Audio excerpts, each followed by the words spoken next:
You don't know where you are. You do know you're underground. You know there are monsters somewhere in the dark. You know you're carrying a potion that might heal you or might kill you. You won't find out until you drink it. The map you're looking at has never existed before.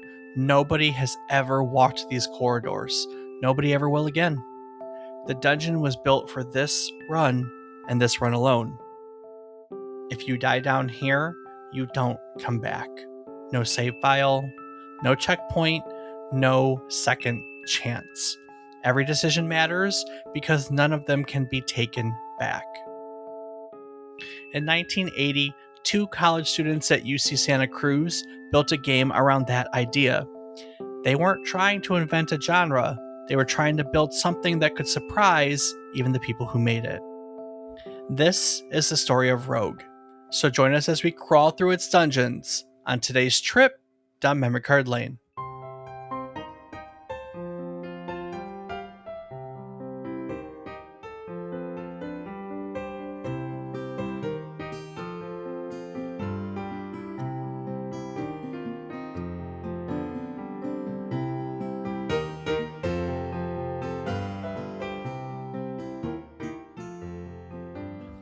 Good morning, good afternoon, and good evening. I hope these words find you well.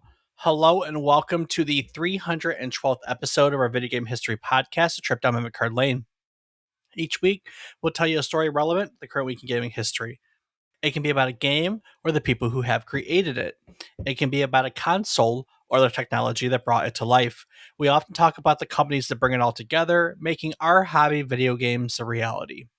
While telling you each story, we hope to teach you something new about the topic, what it took from the world as its inspiration, or what it gave back to the world and its legacy.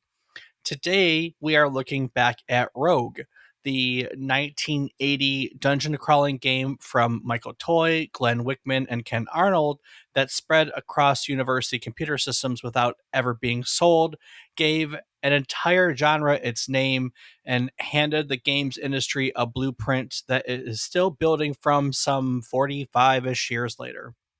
I'm David Casson. As always, I'm joined by my co-host, a man who I have no doubt would descend into a procedurally generated dungeon with complete confidence, drink every unidentified potion he came across without a second thought, and then be absolutely shocked when one of them turned out to be poison. He is, of course, my brother, Rob Casson. Rob, how many potions do you think you'd get through before you found the poison one? Do you have luck? I was going to say, lately, the way my luck has been, it'd probably be maybe the first or second one. The first one did. Yeah, it's very possible to happen. Drink dead. Drink dead. Are you a fan of Rogue as a genre?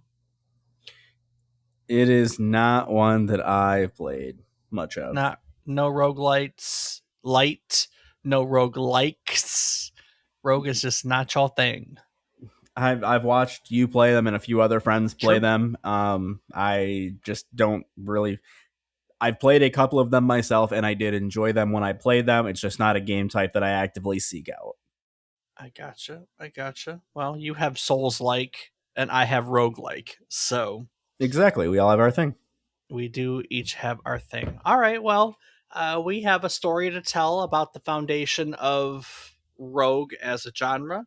But before we get there, why don't you take some time and share with our audience what else has happened during this week in gaming history? All right, kicking it off on August 19th, 1986, Absolute Entertainment was incorporated in Glen Rock, New Jersey, founded by Gary Kitchen and his brother Dan Kitchen, along with Alex DeMio and John Van Ryzen, all veterans of Activision's East Coast Design Center. The company's name was chosen deliberately to place it alphabetically ahead of Activision in catalogs and credits, a strategy that echoed Activision's own earlier move to appear above Atari. That's cool. Have to love it. David Crane, who had co-founded Activision and designed Pitfall, joined the company shortly thereafter. Through its development division in Imagineering, Absolute produced titles across a wide range of platforms, including the Atari 2600, the NES, the Game Boy, Sega Genesis, and the Super NES, with notable releases including A Boy and His Blob and the Star Trek The Next Generation game for NES. The company Classics. absolutely classics. The company did file for bankruptcy in 1995, closing its doors after nearly a decade. Its founders, Gary Kitchen and David Crane, went on to co-found Skyworks Technologies. I think it's absolutely savage to pick a name just to put yourself in front of the company you left. Absolutely. But Though that's I what they mean, just kept doing. I was gonna say that is how they started, so it just made sense to continue. It absolutely did. Smart men, smart men. Absolutely, Dave. You're right about that. Next up, on August 17th, 1998, Westwood Studios was acquired by Electronic Arts for $122.5 million. Founded in 1985 by Brett Sperry and Lewis Castle in a small garage in Las Vegas, Westwoods had spent more than a decade building some of the most important games in the history of PC. Their work on Eye of the Beholder helped define the dungeon crawler genre. Dune 2 laid the foundations for the real time strategy game as we know it. And Command and Conquer, launched in 1995, turned those foundations into a franchise that would sell tens of millions of copies worldwide. By the time EA came calling, Westwood had a 5 to 6% share of the entire PC game market. Initially, co founder Brett Sperry worked to keep the two companies' cultures separate, and EA largely left Westwood to its own devices. But the pressure to produce hits on a publisher's schedule gradually eroded what had made Westwood special. The studio was closed in January of 2003 and merged into EA Los Angeles. Big loss. Because Yeah, we kind of lost Command and Conquer with it. Like there hasn't been a good Command and Conquer game in just as long. you're right. That's very true, which is sad to think. Mm-hmm. They they need to bring that back. The world needs a real time shooter with really cheesy full motion video to tell the story. Yeah, I agree. We need some commanding and conquering that ain't happened by the U.S. government. That's a good one. Move on. Next up, on August 21st, 1998, Tom Clancy's Rainbow Six was released for PC, developed by Red Storm Entertainment and published by GT Interactive. The game that introduced tactical squad based shooting to a mainstream audience, demanding careful planning, precise execution, and an acceptance that a single mistake could end a mission entirely. We told its full story back in episode 260 if you want to learn more about Tom Clancy's career, how we got into video games, and the whole history behind this book and video game. And you'd be surprised to learn which came first. Indeed, you would. That was my favorite part of that episode. Blew our I had minds. had no idea. Honestly, never would have guessed it. If you want to know what we're talking about, 260. Go there. 260. Go there. Next up, August 20th, 2002, Medieval Total War was released for PC in North America, developed by Creative Assembly and published by Activision. The second entry in the Total War series, it built on the foundations of Shogun Total War by combining a turn based campaign map with real time tactical battles. This time set across medieval Europe, North Africa, and the Middle East from 1087 to 1453. Players managed dynasties, commanded armies, navigated religion and diplomacy, and besieged castles across a sweeping historical canvas. Critics praised it as a milestone in strategy gaming. PC Gamer UK named it the top game of 2002, stating simply that it was the only contender. The Creative Assembly received the European Computer Trade Show Developer of the Year award for it, and Medieval Total War set the template for everything the series would become. And the franchise it helped establish has now sold over 36 million copies. I used to really like when Medieval Total War came out, I was so into that series. I played like every iteration that came out. I played every iteration that came out. Eventually they made like a Total War anthology and I owned that. And then I just kind of fell out of that series and I don't I don't know. I don't know. I haven't been able to pick it back up. They all started to feel the same to me, and you just move on to other things. And someone out there is going to be screaming at me, going, "They're not the same. They did so many cool things with the later ones." I think I own Warhammer Total War. There's a couple of them now. That'd probably be fun. I don't know. I don't know, Dave. Never played them myself. Good games. Indeed. Go try them. Like myself, I should. Last up for this week in gaming history, on August 19th, 2009, Shadow Complex was released for Xbox 360 through the Xbox Live Arcade, developed by Chair Entertainment in collaboration with Epic Games. A Metroidvania-style action platformer set inside a sprawling underground military complex, the game followed a man who stumbles onto a conspiracy while searching for his kidnapped girlfriend and has to fight his way through an enemy base using an expanded arsenal of weapons and abilities. Built on Unreal Engine 3 and released as part of Microsoft's first Summer of Arcade promotion, Shadow Complex became an immediate critical success, winning more than 50 Game of the Year and Editor's Choice Awards, and breaking Xbox Live Arcade sale records in its first week. It proved that a small team with a clear creative vision and the right engine could produce something that felt genuinely big, and it remains one of the defining downloadable titles of its era. I may have been one of those persons that helped it break that sales record in the first week. Well, there you go. I mean, hey, if it was good, it was good, you know? I was going to say, to be fair, it is an excellent Metroidvania style game. I don't know if I'd call it like a complex Metroidvania game, but it was a good action platformer for sure. Good stuff. Great talk. Great stuff, great talk. You're right, Dave. Absolutely. I try. But I don't think our listeners are here. No, Dave, go ahead. Have fun. I don't think our listeners are here, Rob, to talk about Shadow Complex. I think they're here to talk about our topic today. Well, Dave, if that's the case, and that's why people are actually here, why don't we talk about today's topic? So where did it all get started? Why don't we? Michael Toy grew up in Livermore, California, where his father worked as a nuclear scientist. Once a year, the facility would open its doors to employees' families. And among the things families were allowed to do was use the mainframe. So Toy was transfixed, right? Not by the science, not by the nuclear reactor. No. He loved the computer in the corner running a text-based Star Trek game that let you command a starship through a grid of characters on the screen. He taught himself to program so he could recreate it. He ported it to every computer system he could get his hands on. The processor technology Sol 20 and Atari 400, anything that he could find that had a keyboard and enough memory to hold all of the code.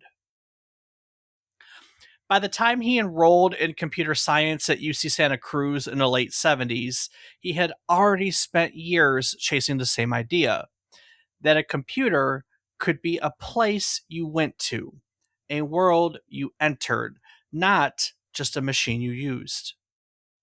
Glenn Wickman came at it from a completely different direction. He had grown up making his own variations on tabletop role playing games, tinkering with Dungeons and Dragons, redesigning rules, building worlds on paper. He chose UC Santa Cruz specifically because he wanted to study game design, and that path led him into computer science the way it led a lot of people into computer science in that era. Not because he loved computers, but because computers were where the games were. He had actually never used a computer before he arrived at university. Oh, wow. Ain't that crazy? I mean, In the 70s, no. yeah, that's the thing. When you think of the time, not really. Right. So, yeah, no. Toy and Wickman met at Santa Cruz, discovered that they were both writing their own adventure games, and they started pushing one another. They ended up sharing an apartment. They spent time that was theoretically allocated to coursework sitting at computer terminals instead. Toy was the stronger programmer. Wickman, though, had sharper design instincts. Between the two of them, they had almost everything they needed. What they were both circling independently was the same problem. At the time, the most celebrated game on university computer systems was Colossal Cave Adventure, the 1976 text based game by William Crowther and Don Woods that challenged players to explore a cave system through descriptions printed by the computer and commands typed in response. We have done an episode on it, we have talked about it in many episodes. It is one of the most influential single pieces of software slash video games of all time. It was imaginative, it was absorbing. It was genuinely groundbreaking. It was also exactly the same every single time you played it. Once you knew it, you knew it. The dungeon never changed. The puzzles never changed. The programmers who built it could never be surprised by it. Toy and Wickman wanted something different. They wanted a game that could surprise even the people who made it. They just didn't have the tools yet. Around 1980, a UC Berkeley student named Ken Arnold had built something that was quietly changing what was possible on a university computer terminal. It was called Curses, a library of programming routines that allowed a program to place characters at any specific location on a terminal screen. There were still no real graphics at this time, but if you could put any character anywhere on the screen, you could use letters and symbols to simulate pictures.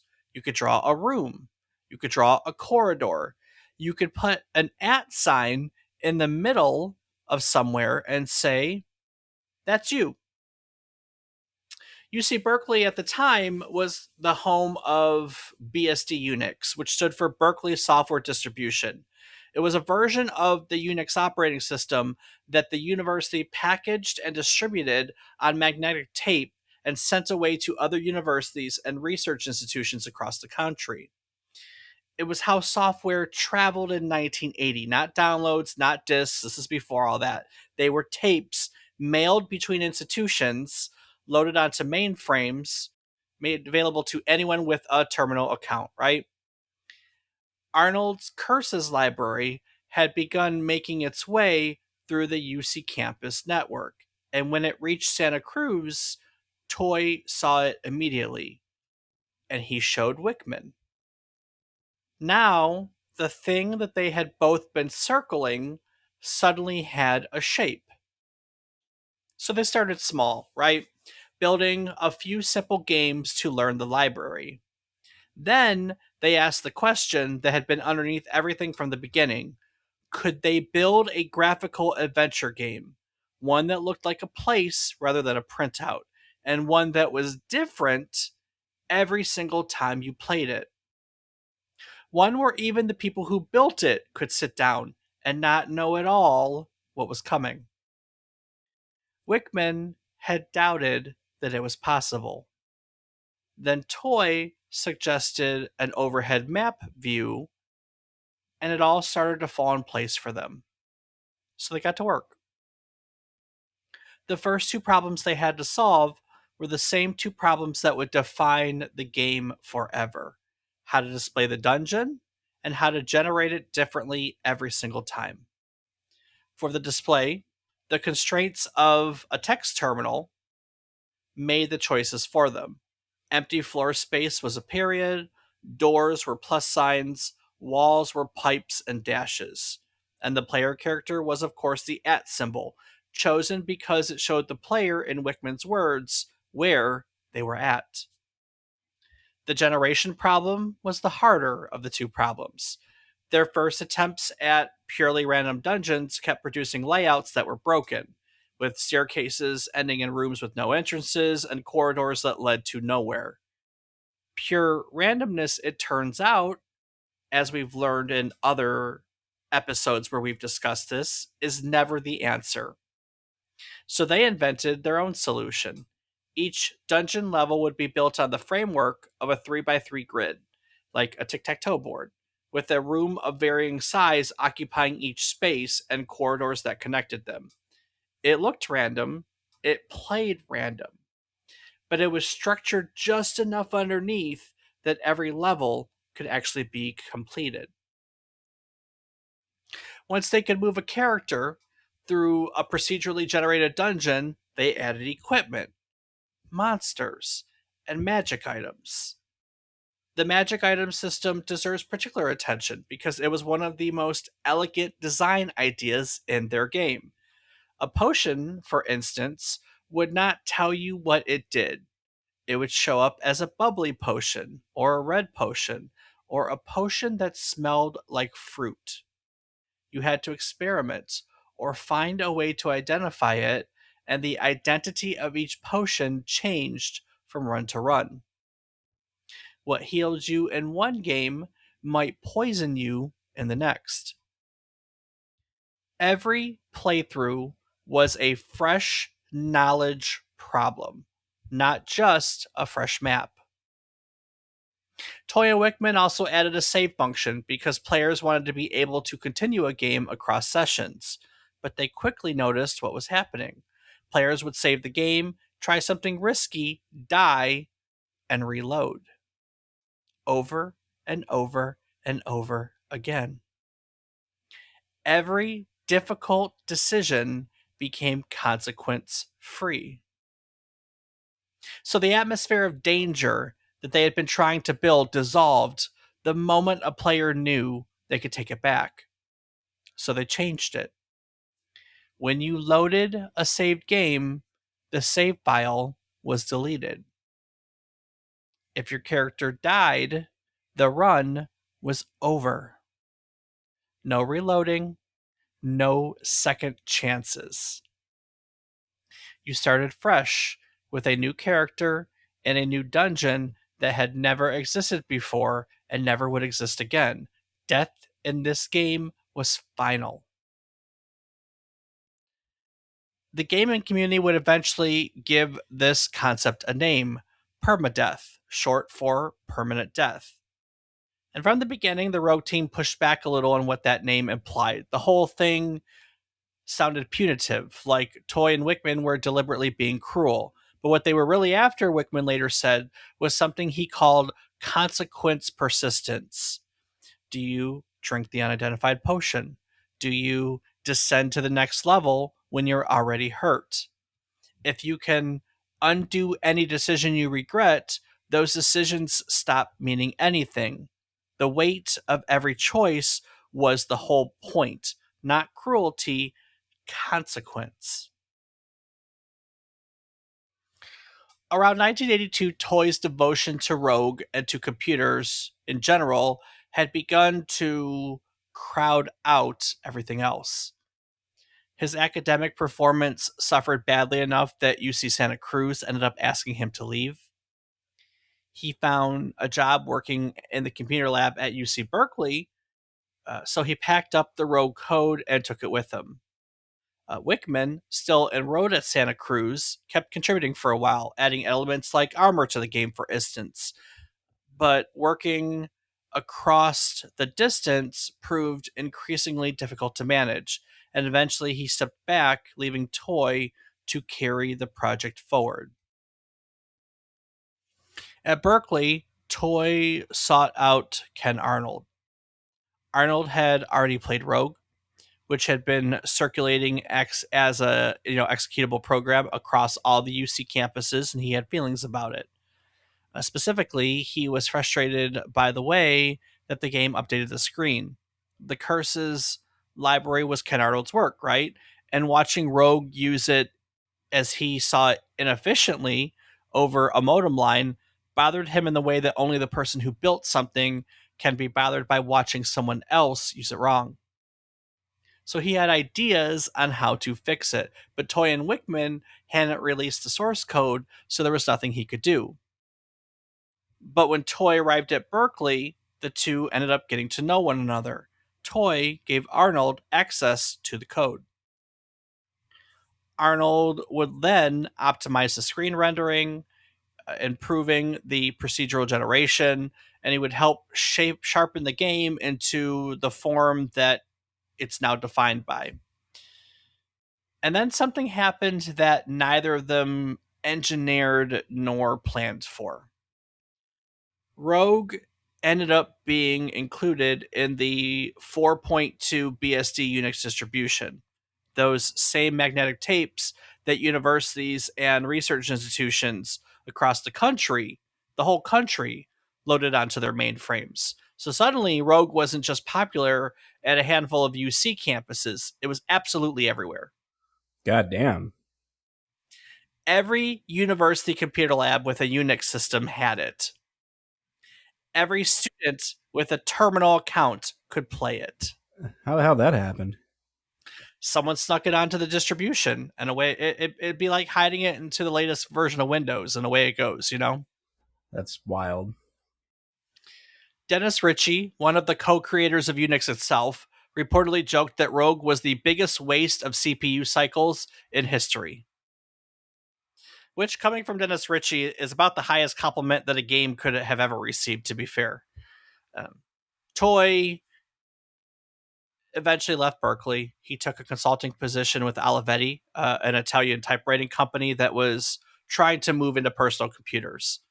There, he met John Lane. John Lane was a computer systems administrator who had watched Rogue spread like wildfire through the offices he managed, and Lane had played it himself. So when Lane met Toy, he had a proposal. Let's port Rogue over to the IBM PC and sell it commercially. And Toy agreed. Right? Time to make money off of our design. The two founded a company called AI Design to make it happen. The port, to be fair, required significant work. Lane rebuilt much of the interface from scratch, taking advantage of the IBM PC's extended character set to expand the symbols available to represent the dungeon. The player character, which was previously just an @ symbol on a Unix terminal, was now a small smiley face. They also, at this point, quietly changed the names of monsters that had been borrowed directly from Dungeons and Dragons because they didn't want to draw legal attention from TSR, the company that owned it at the time. At this point, they were funding this project themselves, selling copies, and just breaking even in the process. They genuinely lacked the distribution muscle to do much more than that. Around 1984, the vice president of publishing at Epix, a California game company, discovered that several of his own employees were obsessed with Rogue and pushing for Epix to get involved with the game. And so Epix contracted AI Design to port the game to the Macintosh and the Amiga, taking over distribution and marketing for them in return. For the Macintosh version, Toy reached back out to Wickman. The Mac was a graphical machine, and neither Toy nor Lane had the art skills to make icons for it.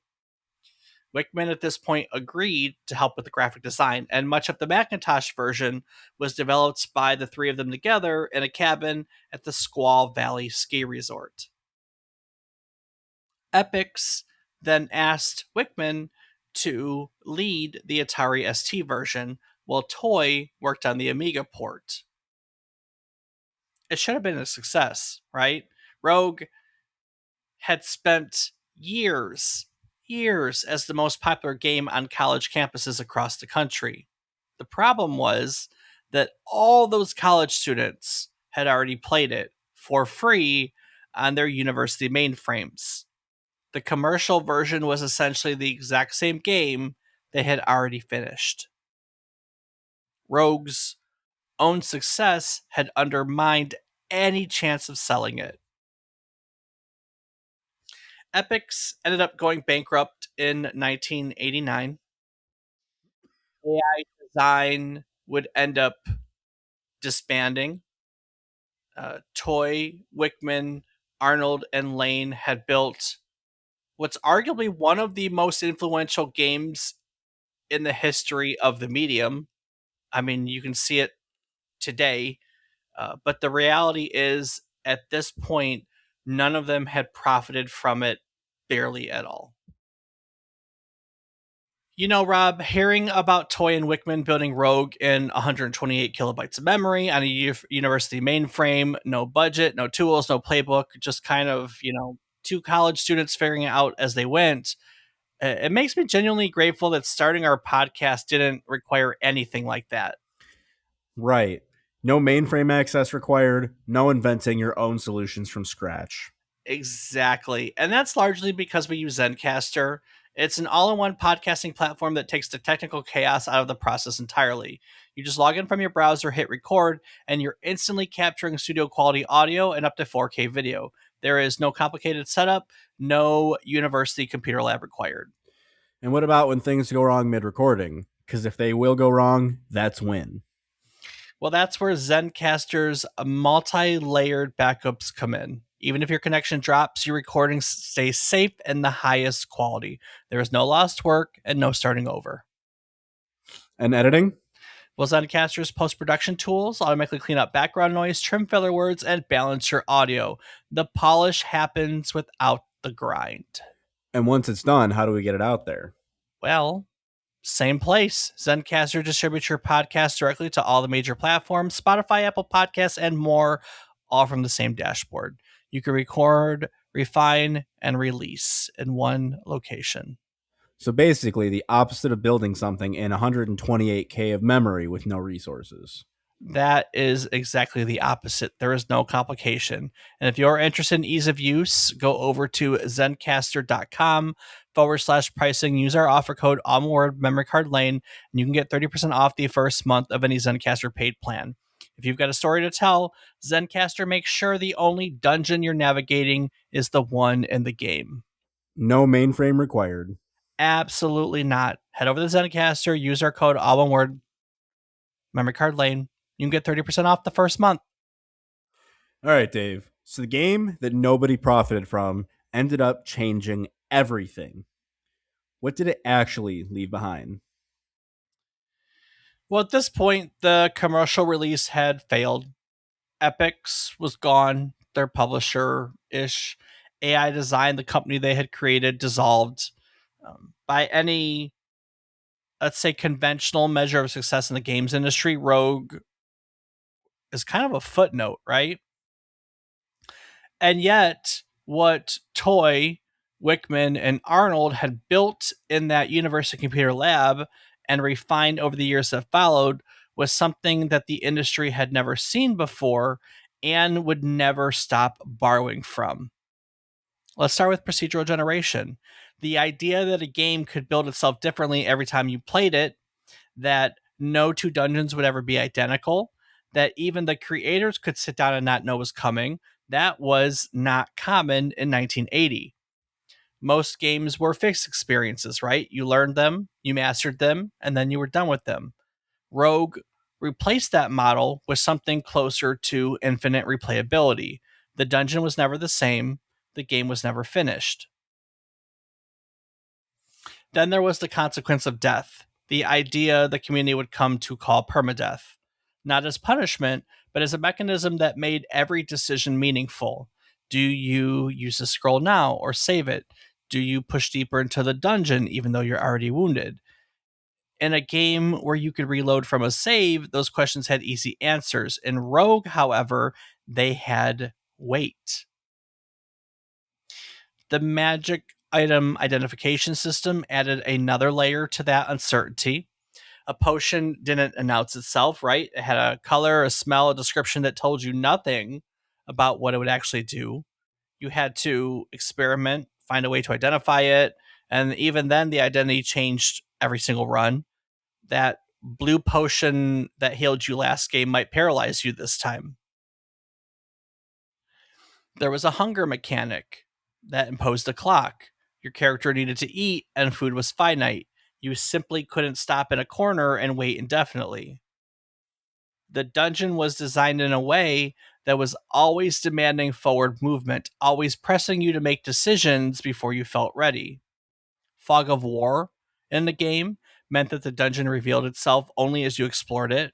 Rooms you hadn't entered were dark, corridors you hadn't walked were unknown. The map was something you built through risk, not something handed to you at the start. It did have turn-based movement, which meant that the dungeon waited for you to think. Every monster, every trap, every decision existed in a space where you could take as long as you needed, on the other hand. Just as, you could take as long as you needed here, but on the other end, there were other mechanisms that were ticking down, right? So the game rewarded careful thought rather than fast reflexes, but none of these ideas existed in isolation. It was a constant game of give and take. Everything that they designed was, about consequence. What made Rogue genuinely revolutionary was that all of them worked together, right? Reinforcing each other, creating something greater than the sum of its parts. It was a game that was different every time, where every decision had permanent consequences, where information was scarce and resources were limited, and the map itself was a mystery. This was a game that generated its own drama from its systems rather than from a script. That combination had a name eventually, and that name came directly from the game that invented it. But before that name existed, the game had to spread. And to be fair, spread it did, faster than Toy, Wickman, and Arnold could track. And the people who played it wanted more. They wanted new features and different monsters and deeper dungeons and richer worlds. The problem was that Toy and Arnold had never released the source code. If you wanted to build something like Rogue, you had to build it from scratch. So people did. The family tree that grew out of these Rogue splits clearly broke into two branches, each defined by a game that took Rogue's blueprint and pushed it in a completely different direction. The first branch grew from a game called Hack, developed in 1982 by a group of high school students at Lincoln Sudbury Regional High School in Massachusetts. Jay Fenlison and a handful of friends had been introduced to Rogue during a visit to UC Berkeley's computer labs, and they decided to build their own version as a class project. And again, unable to get the source code from Toy and Arnold, who turned them down when they actually did ask for it, they ended up building everything from scratch. Damn. They named it Hack because it was a reference to hack and slash gameplay, and partly as an acknowledgement that it was a programming hack, right? A recreation built without access to the original. Fenlison ended up releasing this source code freely, which meant that other developers could build on top of it. And so this game passed through several sets of hands before a team calling themselves the dev team made major modifications and released a new version in 1987. They called it NetHack, named partly for the fact that their collaboration happened over the USENET network. NetHack expanded the monster roster, borrowed from multiple mythologies, and introduced a level of systematic complexity that is legendary among its players. To be fair, NetHack is still in development today. The second branch grew from a game called Moria, developed in 1983 by a University of Oklahoma student named Robert Allen Konecki. Konecki? What do you think? Konecki? I think Konecki too. Konecki had access to a university mainframe, but no access to Rogue's source code. So he rebuilt it from memory and inspiration, flavoring his version with the cave system of the same name from J.R.R. Tolkien's Middle Earth, right? Moria, the Mines of Moria. The goal was to descend to the depths of those Mines of Moria and defeat the Balrog. Moria introduced a persistent town level at the top of the dungeon where players could buy and sell equipment, a feature that became a staple of this branch. From Moria came Moria, a more portable version that fixed bugs and ran on a wider range of systems. From Moria came Angband in 1990, developed by two University of Warwick students who expanded the monster roster, deepened the Tolkien influences, and replaced the Balrog with Morgoth as the final boss. Angband was released publicly via USENET, passed through numerous maintainers, and forked dozens upon dozens of times. There are at least 60 known variants of Angband to exist. Several are still under active development. Both branches share the same essential DNA: procedural generation, permanent death, turn-based movement, grid-based exploration, resource management, and fog of war. All of it was inherited from two students at UC Santa Cruz who just wanted a game that could surprise them. By the early 1990s, Rogue and its descendants had proliferated across Usenet, right? There were separate groups for Rogue, for Hack, for NetHack, for Moria, for Angband. Players and the development teams were discussing their games, sharing strategies, announcing new releases, and sometimes distributing source code through these channels. And as the communities grew, it became increasingly obvious that all of these games were talking about the same things, that they shared enough common ground to warrant a shared conversation. Someone suggested consolidating the separate groups under a single umbrella term. The debate over what to call that umbrella went on for 3 weeks. Various options were proposed and argued over. Eventually, in 1993, the community settled on a name based on the game they all considered the oldest and most foundational of the group. They called it Roguelike. It was, by the account of all people who chose it, the least of all available evils. But it stuck. And from that point forward, an entire genre of games had a name, and that name belonged to a game that had been written by two college students and 128K of memory on a university Unix system some 13 years earlier. And so the naming raised a question that the community has honestly been arguing over ever since. What exactly makes a game a roguelike? As the years passed and more games drew inspiration from Rogue, the definition started to stretch, right? Some games had procedural generation, but not permanent death. Some had permanent death, but not turn-based movement. Some had the aesthetic of a roguelike, but none of the mechanical depth. Developers and players who had grown up playing, NetHack and Angband watched the term expand and they felt something slipping away. And so it was in 2008 at the International Roguelike Development Conference held in Berlin. A group of players and developers sat down and tried to write a definition. The result is called the Berlin Interpretation.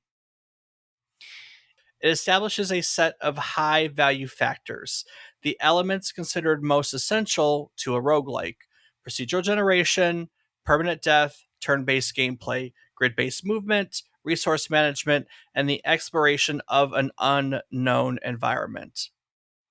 It also establishes lower value factors, things that were common in roguelites but not strictly required. The Berlin Interpretation was never meant to be a rule book. Its authors were clear that a game could be missing some of these factors and still be a roguelike, and that possessing them all didn't automatically make something worthy of the name. But it was still an attempt to describe what Rogue actually was and what the games that followed it had preserved, right? At a moment when the term was expanding faster than anyone could track.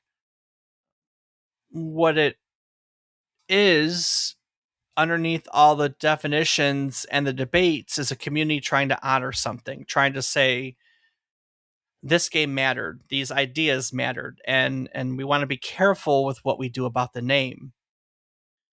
The Berlin interpretation arrived in 2008, which turned out to be almost exactly the moment the genre stopped needing a definition and started needing a bigger tent.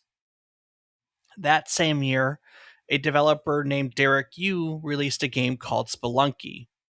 Spelunky is a platformer, not a turn based dungeon crawl. It has real time movement, but not grid based steps.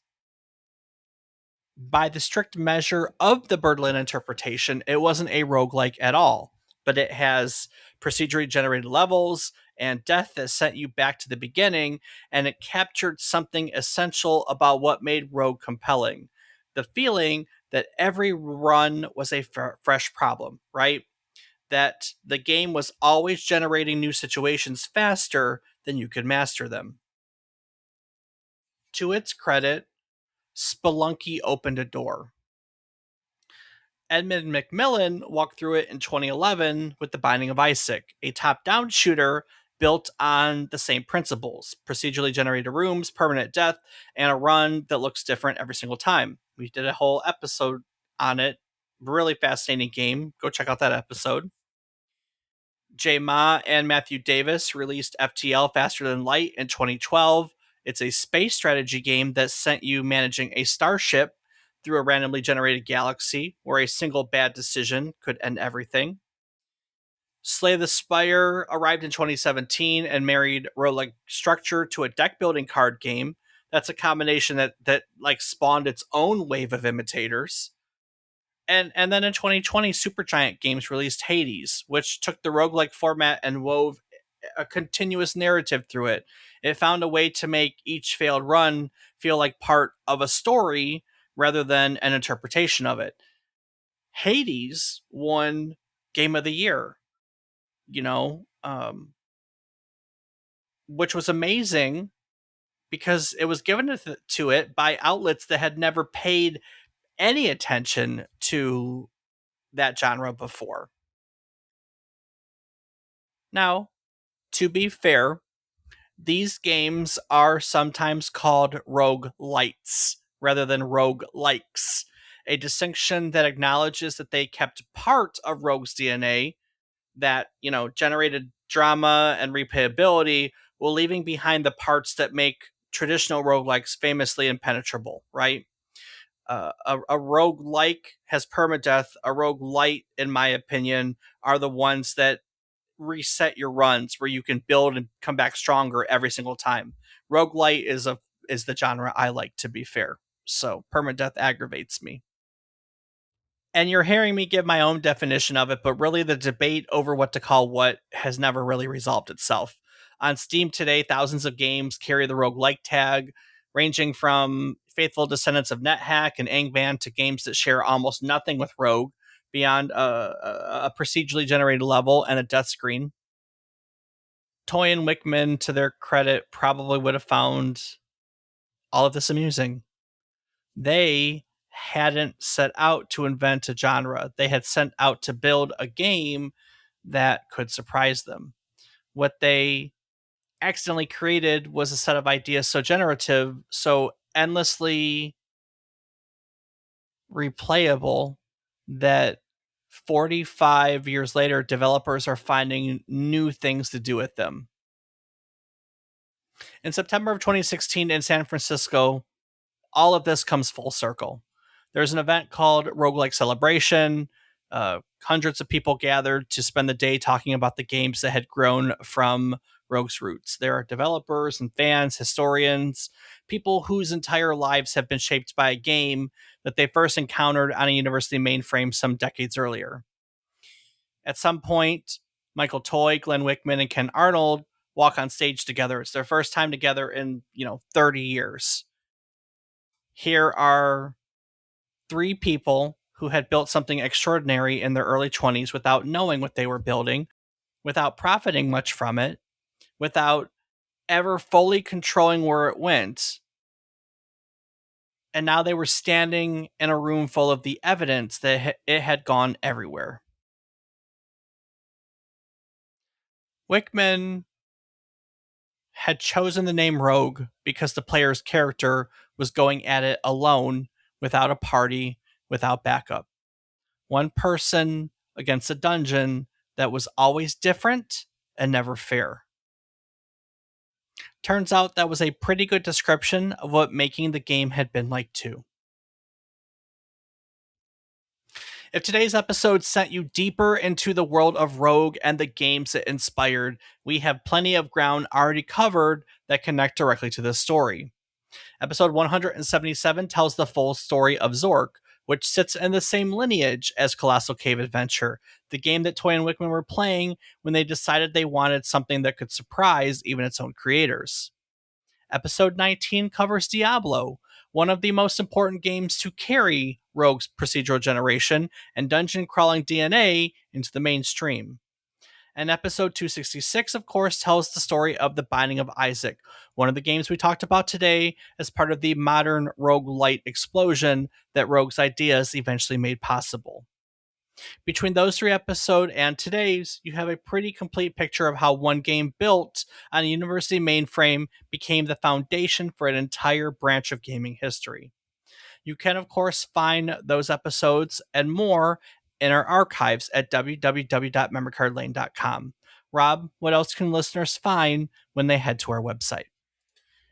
Our listeners can find a calendar of our episode topics for this year, know what we have talked about or will be talking about.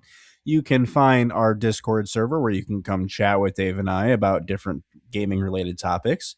You can find a link to our Patreon where you can get access to ad-free and unedited versions of our podcast episodes. And you can find links to our social media where I am on several platforms as Rob_O_Raptor and Dave. I can be found on various platforms as David is a wrong. Each week, we'll tell you one story relevant to the current week in gaming history. It could be about a game, a person, a technology, a console. We've even covered a few places before. We'll tell you each story. We hope to teach you something new about the topic, what it took from the world as its inspiration, or what it gave back to the world in its legacy. When we sit down to research new topics each week, we get excited when we find out new things to share with you. It's a fantastic cycle of learning and teaching, teaching and learning, and in celebration of said cycle, we like to talk about our takeaways each week. So, Rob, what did you learn today? Well, Dave, I think that my biggest takeaway was probably the fact that it was uploaded into all of the university Unix systems across the country. Just the fact that someone was able to do that and they got it out there. And yeah, it sucks they weren't able to profit off of it. But the fact that it sparked an entire genre from it. I never realized there was a game actually called Rogue that was what Roguelite and Roguelikes were based off of. Like, it makes sense knowing that now. That's why it's called a roguelike or a roguelite. Like Metroidvania is based on Metroid and Castlevania style games. So obviously there had to be some rogue for those roguelike and likes to come from. But having never known that, it's kind of cool to know about the story of what came to be and how that genre came. And also to know that it all started because someone managed to sneak this onto a software that just got uploaded to all the Unix systems around. Right. So that's a pretty cool story, and not one, it's very unique and not something I think we'll hear about other games. So I think it's pretty cool. So that's my big takeaway for the week. How about yours? As someone who enjoys, for me, it's roguelite. Like some of my favorite games, Hades, for example, Rogue Legacy is a great one. There are a lot of other games that are built this way, right? Where you, especially because we both know I like playing the idler clicker type genre. There are games where you have a run, and at the end of the run, you die, and you gain experience or money during that run, and you use it to make yourself stronger. And then you go on another run with the gain strength. That's roguelite. That is a Dead Cells is like that, right? I am a huge fan of those type of games. Love them to death. And so as a fan of that genre, it was really interesting to me to read the history. Like I know Rogue. I know that Rogue exists. I'm familiar with NetHack, for instance. NetHack has been around forever.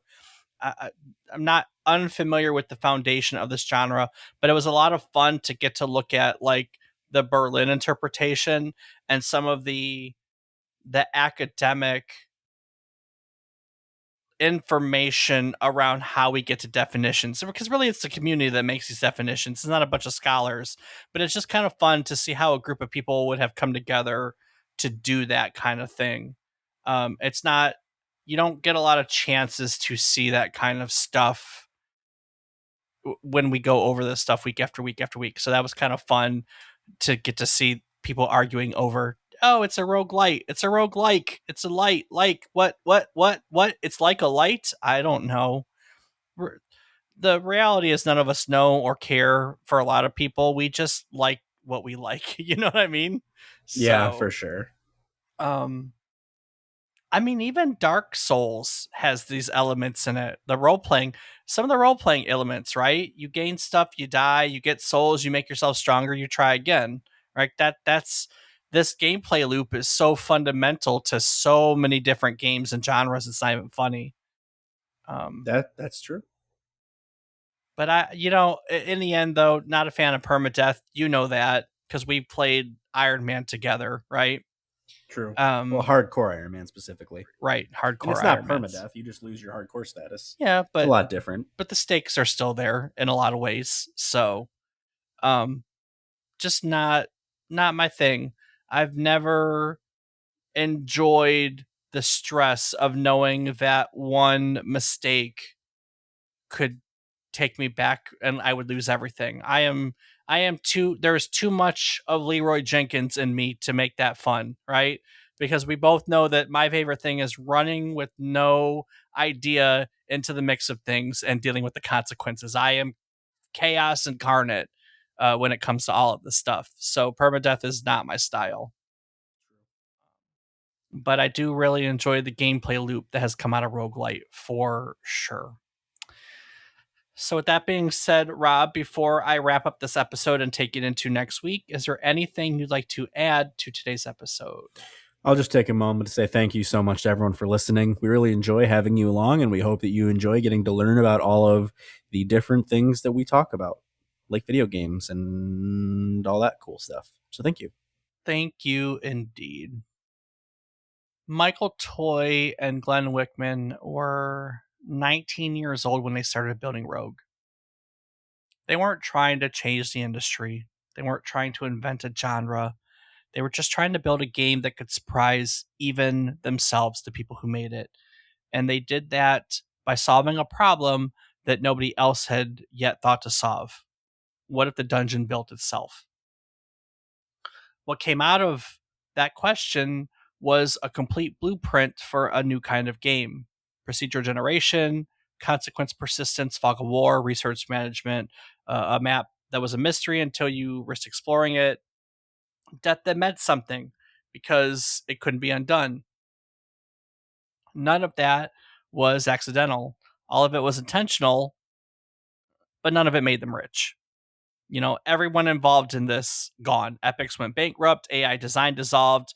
The commercial release of one of the most influential games on college campuses during this time period was a flop, largely because the game had already been everywhere for years before anyone tried to sell it. And yet, in 1993, a community of players on USENET spent weeks arguing about what to call the genre that had grown from Rogue's roots, and they landed on the only game that made sense: not dungeon crawlers, not procedural games, rogue likes, named after the game. Because that's what you do when something is foundational enough that nothing else quite covers it. 45 years later, thousands of games carry that name. Some of them are faithful to every principle that Toy and Wickman established. Some of them share little more than a procedurally generated level and a death screen. All of them, however, owe something to two college students who just wanted a dungeon that could surprise them. And if you ask me, that's a pretty good return on 128K of memory. Next week, we're leaving the dungeons behind and stepping into something considerably more gothic. In 2009, a small British studio called Rocksteady released a game that did something nobody had managed to do in decades of trying.